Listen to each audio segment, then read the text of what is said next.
आपण पाहत आहात महान्यूज मराठी, आपुलकी महाराष्ट्राची।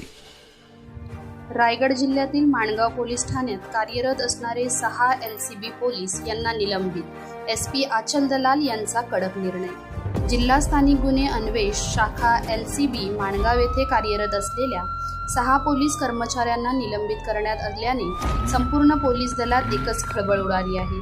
निलंबितांमध्ये उपनिरीक्षक अविनाश पाटील यांच्यासह बाबासो पिंगळे, वाघमोडे, सोंडकर, पहलकर आणि आमले या 6 जणांचा समावेश आहे। माणगाव पोलीस ठाण्याच्या हद्दीत एका बंद कंपनीतून माल चोरीचा गुन्हा दाखल झाला होता। या प्रकरणात काही मुद्देमाल माणगाव पोलिसांनी हस्तगत केला होता, मात्र त्या मुद्देमालाची नोंद कोलाड पोलीस ठाण्यात करण्यात आल्याची गंभीर विसंगती उघडकीस आली। ही बाब पोलीस अधीक्षक आचल दलाल यांच्या निदर्शनास येताच त्यांनी तात्काळ कठोर पावले उचलत संबंधित 6 कर्मचाऱ्यांना निलंबित करण्याचे आदेश दिले। Bureau report Sachin Pawar, Mangaon, Raigad.